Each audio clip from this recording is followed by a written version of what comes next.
Welcome, everyone, to the In Tune Show. I am Reverend Dr. Samora, the director for the Interfaith Temple, who hosts this. And this is episode 4. And it is my privilege and honor to invite one of my dear, dear friends. His name is Delwin Fiddler Jr. He's an enrolled member of the Cheyenne River Sioux Tribe Sans Arc Band located in Greengrass, South Dakota. He's a world-renowned Native American flutist and champion grass and hoop dancer and award-winning filmmaker. Delwin's Lakota name is Hehakapa Mahto, meaning elk bear. He is the third generation grandson of the Elk Head red hair, Hehakapa Pahinsha, who was the historical keeper of the white buffalo calf pipe. Delwin has performed for several American presidents as well as the royal family in England. His traditional grass dance is featured at the Museum of the American Indian in Washington, D.C. Delwin is currently in the process of touring his PBS documentary called Without Arrows about his journey living on and off the reservation. In addition to sharing his culture, Hehakapa Mahto's work involves a commitment to protecting and defending Mother Earth. And he created his nonprofit Posit Tree of Life to preserve his native heritage and keep the traditions of his people strong for future generations. So it's my privilege today to welcome Hehakapa Mahto, and I would just like to bring him on as a way to inspire us during these times and to also remind us of our true nature and, where we come from and who we are. So welcome, Delwin. Good morning, everybody, or good afternoon, some places. I wanted to start with a prayer, to take a moment and say a prayer within yourself or to engage in a positive journey that we all are embarking on. Takashla wankantanka, ohela unshapaho takashla, chahe teoshpe unshapa, chahe ho chaka unshape, chahe takashla. So all the healing that's needed for all the communities and our people around the world, our brothers and sisters, and to bring harmony and peace and love into our hearts and our communities and in our homes, and walk with prayer. Madakyase. Dakyase. Let's go. So we're here today as a way to bring culture, to bring awareness to people that may not know about the traditions of your people, where you come from. And I would like to bring some inspiration today in that way. So, what could you share with people that don't know much about Native American culture that they could understand in relating to the world right now? We're all take that first step, breath of life, the first medicine as being created, that wonderful time, and then into the womb of our mothers, and then to the womb of Mother Earth, exposing that to us and taking that breath from being in that sacred place, sacred space with the Creator, and going through that process from by the time that from start to to continue on. Uh, it's a continual changes. So we all already been in a world of ongoing connections and trying to bring into the next stage of life or journey, because everybody else has that same journey of life that we're on, but a different kind of perspective of how you want to engage in that journey and participate in that journey. But at the same time, certain things were already given the path forward.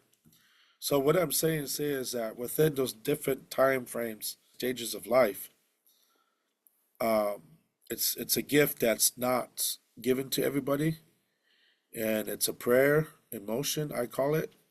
It's a prayer as you walk on Mother Earth, and no matter what, when the sun comes up, you rise as well. That's beautiful. And many people, our audience, may have been raised with traditions that are very much like contained in a book, such as the Bible or the Quran or, something where their faith was written. And in many indigenous cultures, it's passed on through, stories and through song, through tradition of gathering together. So for people that don't have that as part of their background, what is it like when you're raised in such a way, where it's not a book and it is crossed over through the elders of your community? How can people connect with that now? Well, it's very difficult because it's oral traditions, but also many of our relatives recorded certain things this past recent 30 years or 20 years, 40 years. Certain things were not recorded, but it was remembered by through oral history, but traditional storytelling. Hmm. And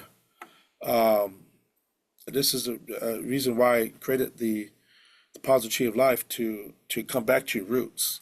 Everybody to remember as far as you can, but you dig down a little deeper into the roots of Mother Earth to remember. And as you're going through this journey of acknowledging yourself, but also discovering how we're connected, what we call Medakiase, we're all connected. There's a difference between a given book, I guess, if you will, and then oral traditions and knowledge, and you see it for yourself. And today, in a modern way, today, there's gatherings they call powwows now. Um, some are traditional, some are not. Some are just like people know about these things and just throw it together, don't know anything. At the same time, the purpose of it is there. There's times I personally, as a native, see things like this, but again, we're all connected to the creator. So it's you and the creator, nobody else.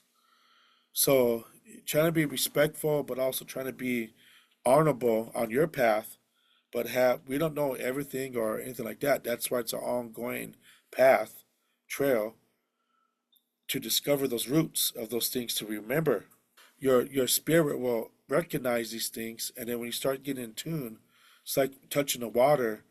It's a it's a whole flow of things that you may never touch that same water because that water keeps going flowing. So when you tap into that or recognize these different things at different time and places, as you go through these emotions and actions of trying to go that direction to discover these things, and then you got structures like book of history of other nation, talk about religion. There's many perspectives, but as a native, we know that certain things like that was not our way of life. Those are stories of things of people of the past to manipulate your disconnection to your true self and to Mother Earth and your creation as a creator intended you to be. And we're all beautiful. We're a flower that just shines. Every time the sun comes up, we even get brighter. When it comes down, it's time to rest. Things like that, we don't even know about these certain things because we're not shown the concept of things when we're born into this realm. There's many different interpretations and how you discover yourself. Like there's chakras, there's layers of self consciousness, I guess, if you will. There's layers of oneness. So all these different type of interpretations of true self. Anybody can tap into it, but are you willing to walk through it? That's that's the that's the challenge. Sometimes you don't want to wake up every day to go to the job or go do this. We all feel this way. But just like today is a special day because earlier today I didn't realize that this is when this time shift they call spring forward. So the alarm clocks didn't go off the time that I usually go off, or certain things. Just so again, you have to realign yourself. You can always come back to align yourself back to the path to walk into the light of the Creator. Talking about other religions now, respectfully, that's their interpretation how they're connected to the Creator, and it's always coming good for the good heart. There's no room for hate. There's no room for destruction. There's no room for depression, isolation. All these different uh, certain things that impact the community, your home, your mindset, consciously, or just in general. The religion part, there's different perspective, but we come from a place where okay, we honor that, we respect that. That is your connection to the tree, what we call tree of life. So there's a sub above, but also below. So that's the continuous energy that we have evolving. And some people are on a different levels of comprehension. We call it the dream catcher. We call it the circle of life. We call that because every season, every moon, every bird always go in a circle. So we also have to follow that same route. There's That's a gravitational pull to balance these things. Whatever it is, they can tap right back into that, align yourself back into the path of the calling that we're all being called to walk that path of the Creator. So in that sense, that's where it's all everybody's accepted. Welcome to the circle. And the only thing I aspire to do is to continue every day with a prayer and to walk that way. No judgments. Just be present and just participate because certain things that you know you may have never experienced or what have you, but I come from traveling around the world many times. I got to witness these different type of historical documentations and then how why they do this, negative and positive. But we're not. I'm not going to go into those kind of details.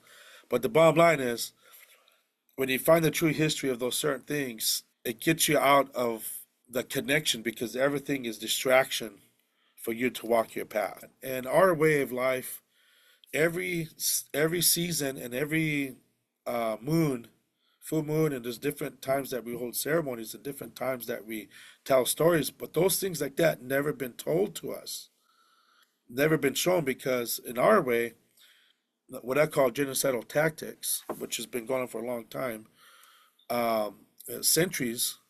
That even to this day, as Native people, we don't have a lot of people get shocked because they're like, "How do you guys have this thing?" And if you go to a reservation, truly, I did experience years ago an experiment. I took these 12, I think 12, 13 different business owners. I took their credit cards away. I took their IDs away. I took everything away. They can't use the credit cards, can't call nobody, nothing. Took the car away. I said, okay, how long can you survive in a prairie out on a reservation? Tell me, after these are taken away from you, how do you stay positive, or how do you get something done just like that? They didn't last an hour. They all said, "Give me my keys back, my cars back, everything back." And they're like, "No, we cannot, we cannot do this. I don't know how you people." I said, "Well, see, you can't put judgments on the behaviors of certain people.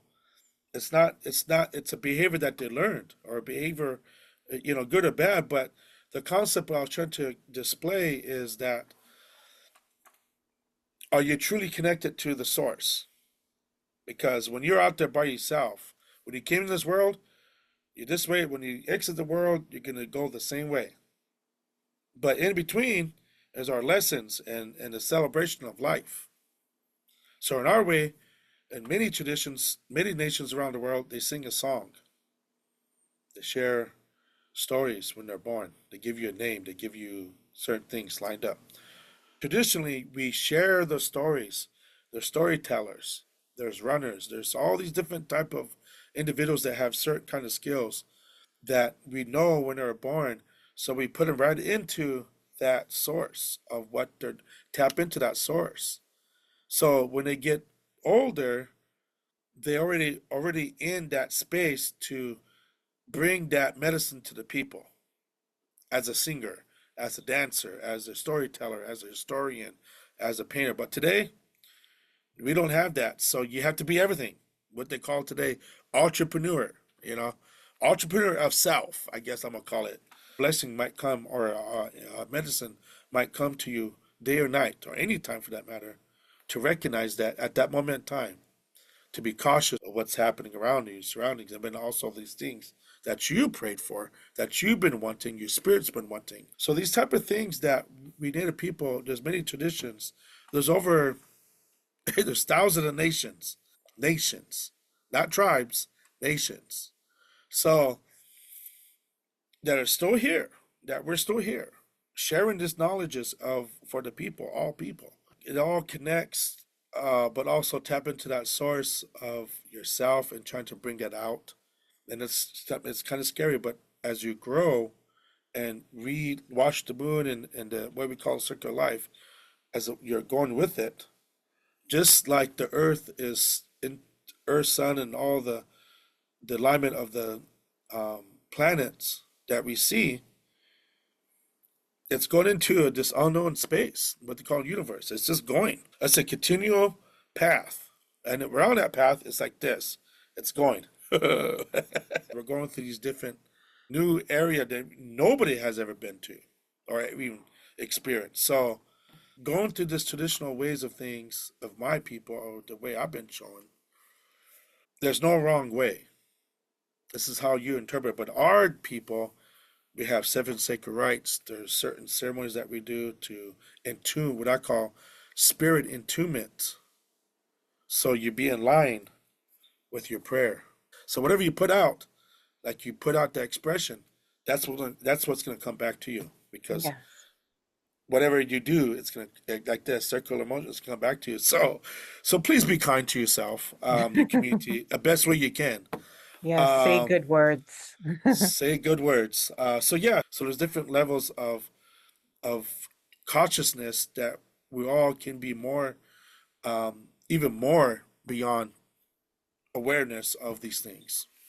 That's beautiful. I'm sorry, I babble on That's here. beautiful. And, it's important, I think, for people right now, especially with all the distractions that are happening in the world, between the media, between our phones going, off all day and night, that it's important to be able to connect within. What is some way that you could share for our audience to be able to find that peace and that connection within? What are some ways that you could share with us? Well, uh, what we do is like we take our feathers and smudge them and what we call a bundle, your personal bundle. Some people call it crystals, but whatever that within your attunement, what we call medicine bags or your personal medicine pouch. You go to that place, go by a tree, go by the water. What I do, I go to the water, I go to the trees. Basically, I go to nature. Now, if I can't get to nature, I go to the backyard. But if I don't, I wait till everybody goes to sleep, of course. Then, then I just kind of sit and ponder, to kind of like relax and enjoy the birds, enjoy the night sky, the stars. And again, you come back into within yourself. So you find a place to just pause and let that go. Years ago when I personally discovered that I thought I needed everybody in my life. Like I thought like I need 20,000 people in my room. Like at the same time, I want these people to be in a room with me all the time. But that's not helpful because again, you lose yourself in the crowd. You Mhm. know, you're meant to shine. You're meant to stay connected to spirit, connected to your prayer, connected to yourself. And sometimes those certain things, just like that meditation, you put all the things to the side and then you come within yourself. So you even turn the lights off or go trying to get a place of um, you know a place where you can be in that space. Thank you. That's very helpful. And when you went on your own personal journey of this life, this circle of life, did you have moments where you were told or you felt what your purpose was? Do you have moments where you can remember, did creators speak to you, or what were those moments in your life? Um, well, when I was young, I was how we say it. The creator put me in a place where I see a horse every day. A horse was coming in. There was no window. It was like a cabin that I was in, but it was like a window that was not having a window. It was just an open space on the cabin, and it had a little blanket for the curtain or the window. That was the window. I know it sounds crazy, but and then the horse will kind of every time I go to my grandma's house and live in that such way, I remember that the horse will come in with the head and wake me up 4:30, 5 o'clock. Nibbling on my my like wake up, let's go kind of deal. And um, so so those moments you discovered nature and you're like, okay, what's this? What's happening? And then eventually I went to boarding school, and then having that experience of that kind of things I never seen any other uh, kind of human beings before. Um, but going back to my reservation, well, we call him blecha. So when a young man or young woman becomes a man, or that time frame, that time change of yourself, that young girl having that time frame, those what we call the changing of your changing of your life. I guess you're becoming a man, becoming a woman. That's a ceremony. So um, it's not a group effort. It could be a group effort, but at the same time, again, it's individual within the families what they do and stuff. At that time, when I finally went back home, I discovered these different things like what's going on, what I inspired by a hoop dancer, inspired dancer, performer, and I start these other world performers of my community start picking me up and said, come with me, watch me, watch how to dance, how to present, or what have you. And I didn't understand at the time, but at the same time, I got a chance to dance at the powwows and stuff, and I discovered that too, and then learned all these different nations, which I didn't even know there's nations out there in the world. And I was like, wow, I'm only 200 miles away from this one nation. That's a whole different culture, the way they speak, and I mean everything. Then I went another 50 miles this way. It's a whole different nation there again. So discovering that within the United States, and I got in tune. I was like shocked and amazed, and as the years went by, I was like, okay, as a young man, I was like, okay, maybe I start seeing my mother and them start sharing culture and traditions and ceremonies with me, with me and my brothers, and talking about these different things and say, have respect, do this and do that, all these things. So when I went home to my Hamblecha, they encouraged the young men. Traditionally, when you turn 12, that's when you become a man. In our culture, that's when you become a man. You're supposed to, between the ages of 6 or 5 to 10 or 11 or whatever, 12, somewhere around there, you're supposed to know how to hunt, how to take care of yourself, cook, how to clean the hide, and all these different things, the song, sermon, all those things, the language, everything. So when that time comes, you have a better idea what that fulfilled. Which was only again you and Creator. So our place, what we call Black Hills, was a place called Bear Butte. But you can the different significant sacred sites throughout the lands. But I was fortunate enough, which some people say, "Wow, you're just trying to be like everybody else." I said, "No. When the Creator wants you to do something, which some of the elders are asking me at the time, I was curious. When I was trying to force it, because I thought it was the right thing to do, nothing worked out. Absolutely nothing. I mean, nothing worked out. That's the first lesson. Uh, so, no, which again, I didn't have no mentors. I didn't have like guidance. I had my dad and mom, but they're like, I don't know about that stuff. I just, whatever you got to go do, whatever. So good or bad, I would just observe and just learn. Watch what these guys do at the ceremony, what you guys are doing at the powwow. What's the difference? That discipline or that respect that has gone out the window now. The way is coming back, but it's not that strict, I guess. So when I experienced that, that spirit came and um, he said you had to do this, get your ties done, which I didn't even know what I know. I heard about the humblecha, but when you experience a humblecha, there's no food, there's no water.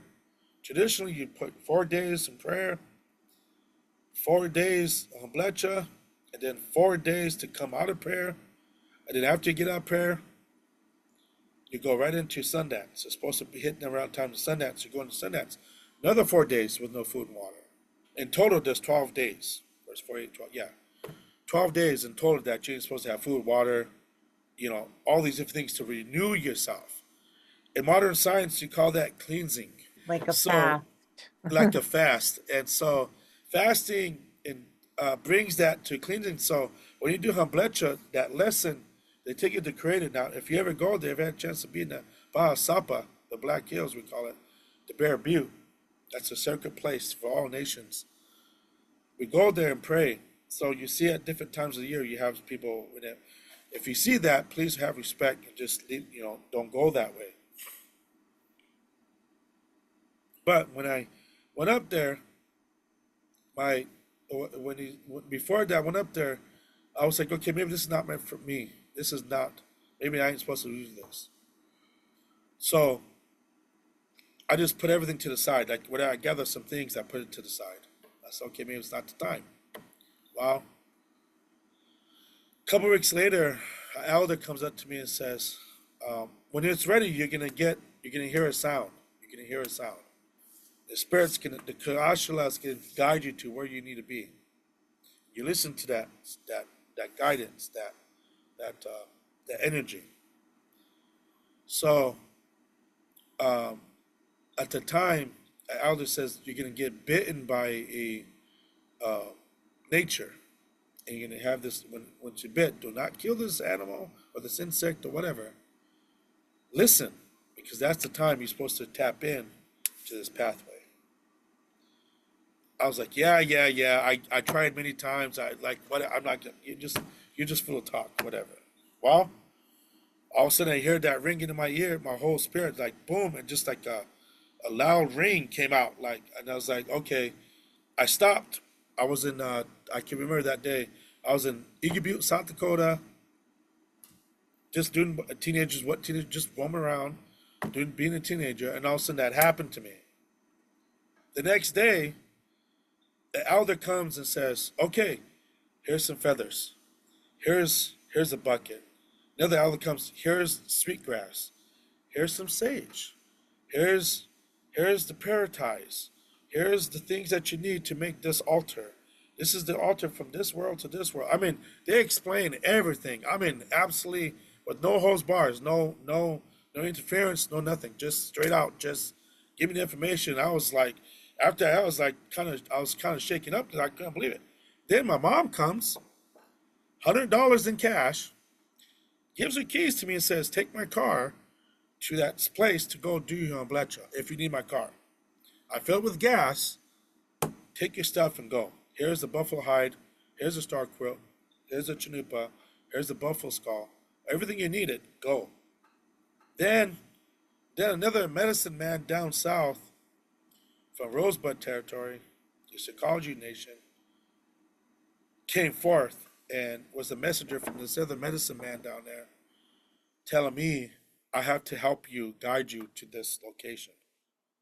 So you had one of his wives guide me into this sacred place. And um, during that time, I told everybody, I said, this is not your typical traditional way of doing things. That when the Creator calls you, when that Spirit calls you that way, you have to act upon it. So everything went just, it was like a whirlwind or something, but it just moved me. If you ever get a chance to go to my location where I was staying at the time, you understand, okay, what's happening here. There's nothing out here, But that time, all that happened within 2 days.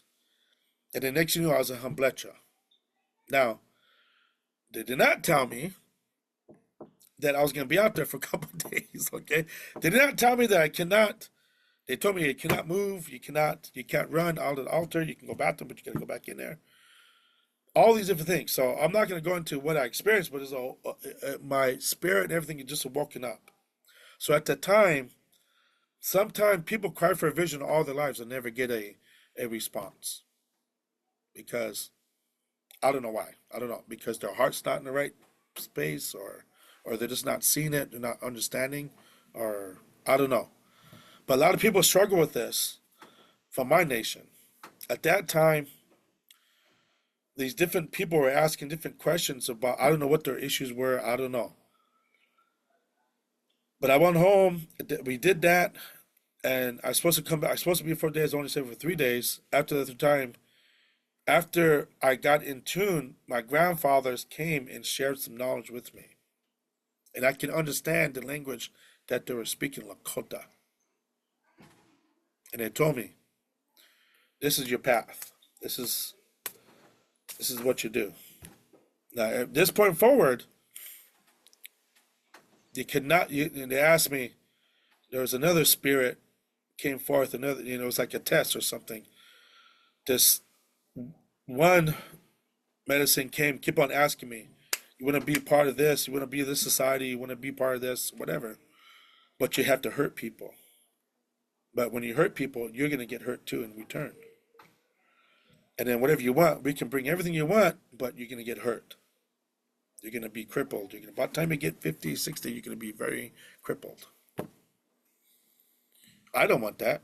I was thinking in my mind at the time praying, I was like, oh my gosh, it's like, okay, God, please, what is happening here?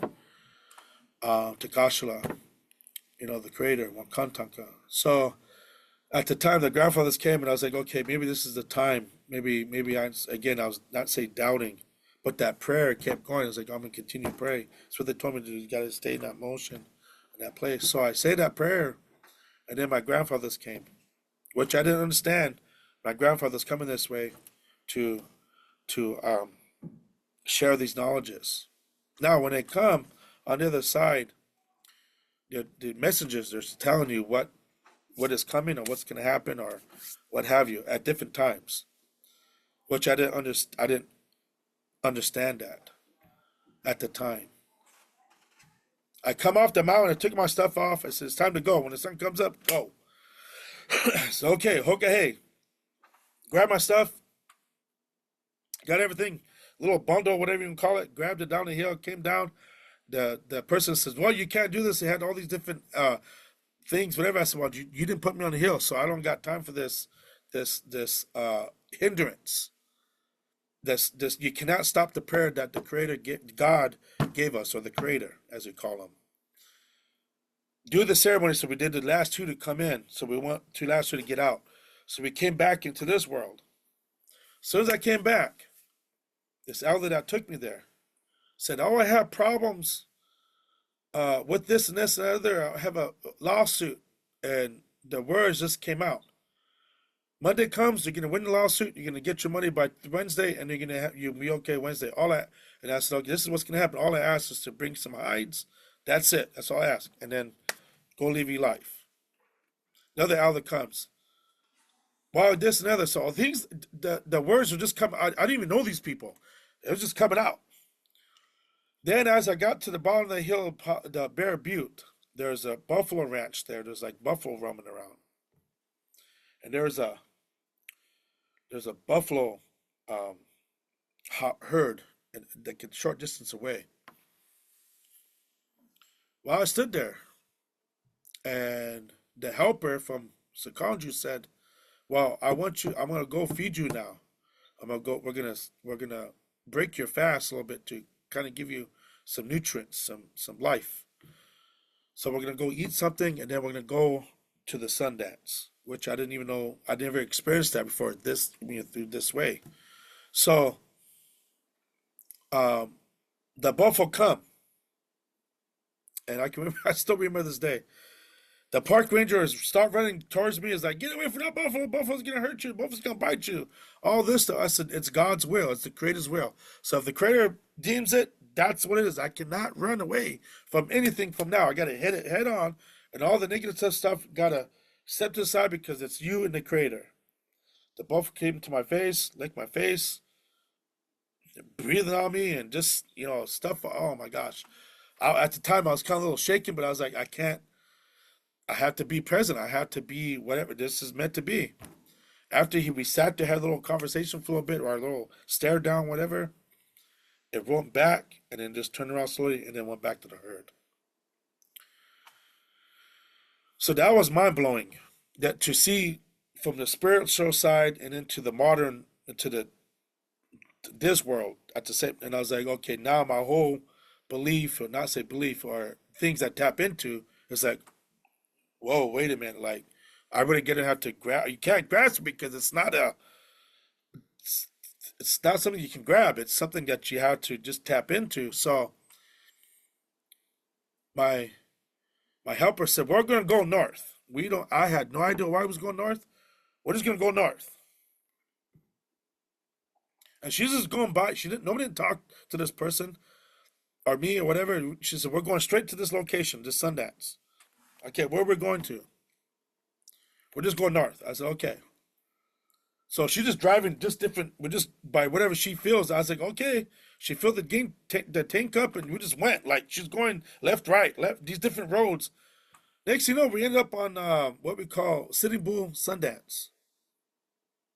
And I'm just like, okay. So when we got there, I got challenged from my own relatives of that camp, of that Hochika, of that circle. What about your prayers? What about your nupa? What about your feathers? All this stuff. You hear blecha, blah, all this stuff. The bottom line is that, okay, you cannot deny the Creator's will. Mm, You have to follow through. So you showed the path, you got to walk it. You got to mm, go for it. right. So I challenged my elders at the time. I said, "Here, all I got is smoking tobacco. That's all I got." So by tobacco is signifies that connection of the Creator. So here we go. After they denied me for about 2 hours, and they're just like, "Oh, they're getting upset, whatever," and they finally came. My relative came back and says, "Okay, if you're true, you're not gonna fall down. You're gonna if you get we're gonna remove you from the circle if you fall down or get cramped or whatever." I said, I did not eat food or drink water for the past 4 days. I was a humblecha. Now I'm going after another 4 days. I said, I'm here to follow through the whole ceremony, all the way through. Regardless that I didn't have the chanupa, regardless of having of these certain things I didn't have, I said that was not the point. The point is that you guys are supposed to open prayer, have prayers, and accept the brothers and sisters to come be in tune with that. You cannot deny that prayer that they're seeking, that Mm, assistance, that guidance, that connection. mm-hmm. Don't hinder that. So, as soon as they said yes, we're gonna start tomorrow, but you gotta come in this way. So I did a sweat lodge and got my little camp, and I said, okay, I'm getting prepared. As soon as they said yes, lightning struck, plain as day. Lightning struck the different areas of this camp. When I was told Bletcher, they said, okay, these chanupas are going to come out of the ground. Mm. Well, those are Sitting Bull's chanupas. Wow. So they came out of the ground. My relatives took those. They're like shocked. They're like, oh my God, this means something. Oh my God, they're all freaking out. So they took those chanupas. I don't know. That's the last time I seen them. I don't know. I don't know what happened to them or whatever. They're gone or whatever at that time. They said, "You see that lightning just struck the ground?" I said, "Yeah, we see lightning struck the ground. Yeah, okay." So I made it through the whole ceremony until the last round, last 2 rounds of the ceremony of Sundance Wigmong ceremony. I fell down. I just went to the state of I couldn't do it no more. I just went down, and I was crying because I was like, I remember what they said 3 days before, or when we started the ceremony. It's like they're gonna um they're going to remove me from the ceremony. Well, I almost made it to the end. And said, well, I'm just well, you shown that you're a brave warrior, a Kichita. So we're going to allow you to continue on and finish this off, finish this ceremony. I was happy. It brought joy into my heart. So after the ceremony, I learned about how you experience the whole thing, how things gather, how the and the reason why I was there. I didn't know why I was there or why am I connected to these certain ceremonies or prayers or whatever. I'm like, okay, something beyond my understanding is happening here. So within that 1 week, me doubting the creator, me doubting about these different things, within 1 week, all that happened within 1 week. And after that, my life has never been the same since. I decided at that time, it's okay. That's when my uncles came, and I was feeling some kind of way, kind of negative and positive, and then finally they said, you got to go. You got to go out to the world. Just go. And that's back in 1999, I decided to come to the East Coast. So many don't know this about you, but you came over you ended up in Philadelphia, correct? Oh gosh, I'm sorry. I'm sorry about that. Yes, my headspace is like, okay, yes. No, it's I, incredible. It's an incredible journey um, that you've had. And so since Philadelphia, you're located in Pennsylvania still. And since that time, since 1999, you started working on documenting some of the history of your family. And as a result, now you have this amazing PBS documentary called Without Arrows. And it was recently premiered on PBS Independent Lens, and it will be mm, on there if anyone wants to see it until April, but then it will be brought out more nationally and globally after that. But in the meantime, can you tell us a bit about your story in terms of your documentary? well, this okay. If you look at the Lakota history, the Sioux nations, the Dakota, Nakota, Lakota, and then Shannon Arapaho. So Shannon Arapaho are within the Lakota, or they're adjacent to the Lakota, the Sioux nation, they call it.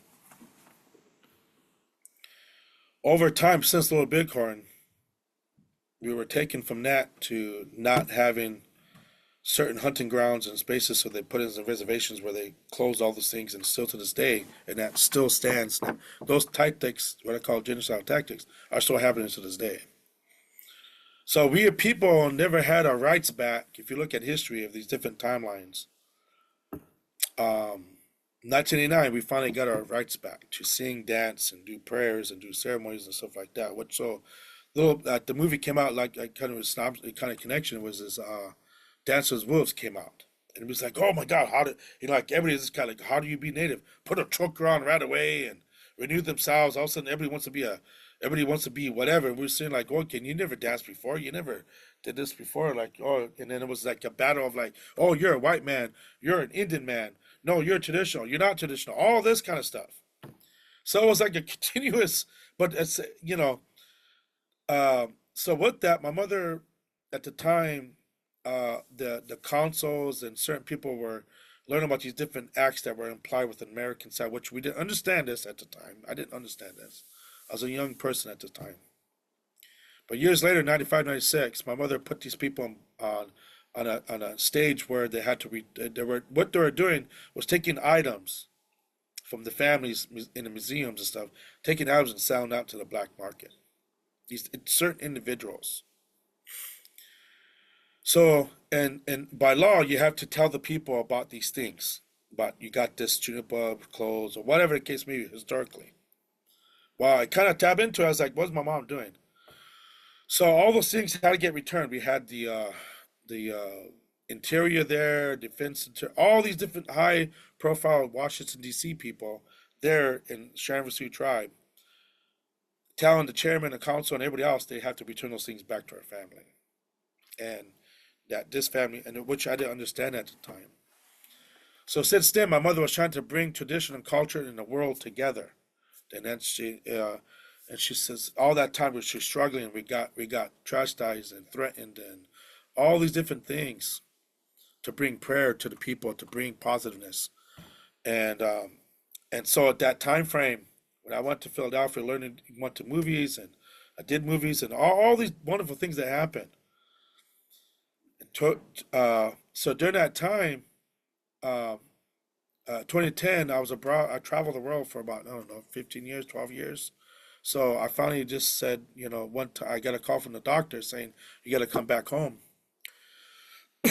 And in midst of that, like again, here I go again. The Creator will show the truth to you and remove closed doors that you ain't supposed to be at, and then open doors where you're supposed to be, and then put all the trash to the side. Like, okay, it's time for you to move on from this, whatever's happening here, to your higher consciousness now of life. So you got to move on this way. So at the time, I met this wonderful filmmaker from Philadelphia. He was a student at the time. He was just now learning about these things, and so I just said I called him up, and certain things, some certain personal things were happening, and I just called him and said, "Would you like to come home with me to record my mother's story so we could get a story?" Because she wanted to tell the story, the history of the white buffalo calf pipe and what that means, and these prayers and for the people, and she wanted to know about the chanupa, the stem, the pipe stone, um, things like that. So um, we start recording, and I said, "Okay, mom, here's what I'm gonna do. We're gonna record it, and then we're gonna go call PBS. We're gonna call the state or whatever. Just let everybody know who we are and tell about the traditions, culture, so they can come see us." So that's what we did, and um, then the other filmmaker was like, "Well, I want to put this into a documentary movie kind of deal," which was not intended to be a movie. It was supposed to be intended what I call educational videos about different subjects to bring the people to understand the connection here, how Yes. things work and everything. So now over those years, my mother passed, my father passed, and she said she always wanted to positive achieve life. So back in 2018, I finally I found myself in a place where I can finally create a thing like this called nonprofit, which is still here, still alive. Then we, as soon as we created it or signed it with the state of the state and everything, how you're supposed to do the company or nonprofit, what have you, it went into COVID. So of course, if you think about COVID, that just shut down everything. But I mean, we went into a what do you call it, like a humanitarian efforts, and we found some sponsors, and people said, well, down if you at that time the reservations were closing, did not allow the native people to leave the reservation. So there's no food over there, there's no water, there's no nothing.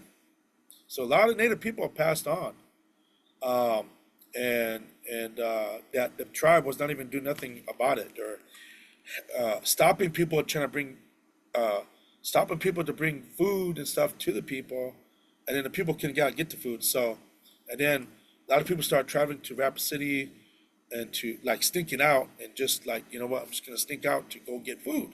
I mean, what would you do? But anyway, at that time it was freezing and all that stuff, and then before that was Standing Rock happened. But at that time, this happened a couple of years later. But then that time frame was very scary, because I don't want to be 6 feet away and all this stuff. So my mother at the time, uh, her life changed and the different things that took place. A lot of things happened in that time span. But in the movie, that kind of shares you that timeline somewhat. Um, so so after doing that, I was like, I don't know what else this can be done or whatever. And I said, I got to the point. I said, I'm not worried about the money. I'm not worried about. It just needs to be out. Just get it done and get out, so my mother can share the words, share the prayers for the people, to bring people together. And that's all she wanted. Every time I went visited her in her facility in Mitchell, South Dakota, that's the first thing she would do. I don't care. I get to there now. Every time I get a chance over there, I will go see her. I'll stop in there. And And that's the first thing she goes. She didn't worry about me. Oh, how son, how? No. Did you bring the people together? Did you do the ceremony yet? Is the people coming together? Is the world coming together yet in prayer? I'm saying like, I have no idea, Mom. All I can say is to keep praying and trying to continue that pathway. But now this come out now that can spread that way, and hopefully, not say hopefully, it will bring people together to share that prayer that she intended to know the truth. And now what's happening to this day, bringing those different things, um, it's relevant, and all those things that time after time after time after time after time that I was sitting there with my mom, telling me these different things. One day you're gonna stand for your people. One day you're gonna say these things. You have to sit up here and do this, do that. Well, I'm actually doing it now, and I come to realize that's the path that again, the Creator and my mom set out for me to do. So I'm doing it, in the best way I can, and I personally got to start working on some things myself. But at the same time, the point is to continue the best way you can to go convey that message to the people, to bring that harmony, bring that peace, bring that love, that that common ground of prayer to people, to all nations, to become one, one family. So, and that's pretty much what that movie stands That's for. very powerful. And I think that for all of you who are watching this, look out for, a visit from Delwin in the film. He's currently planning a tour to go to different areas of the world and different cities in the States to share this knowledge and share the film and do workshops and take people to different sacred sites that he mentioned. And the best way to contact Delwyn at this time is probably to go to his nonprofit website, which is Paza, Paza, tree, all one word, pazatree.org. And I will have more information on that after the podcast. I will share the slide for the film and for his contact information. But before we go, I just wanted to ask one more thing.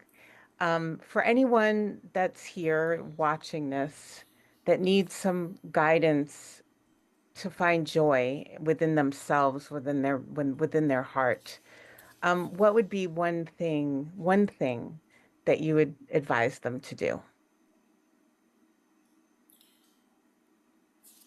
Um, let's close their eyes and get connected to their spirit and their heart. Listen to the heartbeat of life that's within us, and then meditate and breathe, and then it's going to show you where you need to be. Because we're not listening to our own selves. You know what I mean? We're listening to, oh, I got a 9 to 5 job. I got to be here at 9 o'clock. Oh, yes, ma'am. Yes, sir. I got to go here, go there, go everywhere. But all that doings, you don't listen to yourself. You're not paying attention to yourself. But it's, with this, I wanted to say something with a book called 3 Days of Walking the Red Road. It's a native person that put this thing named American Path to Lead in a Spiritual Way. I wanted to share this today because March 9th, it has a different time frames. So we do not walk alone. Great being walks besides us. Know this and be grateful. So that was the message. That was the message from this. I Just love things like that. that. And gratitude takes us beyond ourselves and creates that vibration of receiving. When we're able to receive, we give. And oftentimes we think it's the opposite, that we have to receive um, in such a way that we keep it, but no, it's really a lesson that, it's reciprocal. And prayer is reciprocal, that it's all about putting out into the world that we are all one, and that we are all connected, that we have to respect nature, respect each other in order to make this place livable, Oh enjoy. yeah, we can. Yes, yes, absolutely. We have that choice. You can make you can create that world how you want that world to be, and we all Hmm. can do it. And when you have Yes. more people involvement, it's see emotions. Just like Standing Rock, when that thing happened, you see all the different nations come together for food. I mean, they had everything. It was just unbelievable. There was no time. There was no like, hey, you got to be. No, it was just I don't know. It was just like what do you call that? A place of just nothing. Just it was a good place to be Like to a learn. sanctuary in a way, like a Yeah, yeah, portal yeah, of yeah, yeah. togetherness. Yes, And oh that's my what this goodness. world needs right now is are Um, people that come together with a positive intention and just to come with no real agenda in the sense that we all have that one vision, but that we come with our hearts, right? We mm, come in from a good place. oh gosh, yes. What we call the fire. That's why the fire is so sacred. We use the fire as that place of wankan, the protect that fire that burns within us is that connection to those things, the prayers. But we also what we call giveaways. So telling a story or sharing your gifts is like a giveaway, like you're saying, reciprocal. In that way, so whatever you give is gonna get returned. So we always say what yeah, always that one saying always say, gratitude takes you to latitude. It's all about the Hmm. attitude, how far you want to go. So I love that. higher consciousness. So yeah, it's good. I love Thank that. Well, you. can you close us out with a song Yeah, or with yeah, a yeah. prayer? Song or flute. You want to do a prayer song with the flute? Okay. Or you sing whatever comes to your heart. I was gonna do a more short insert here.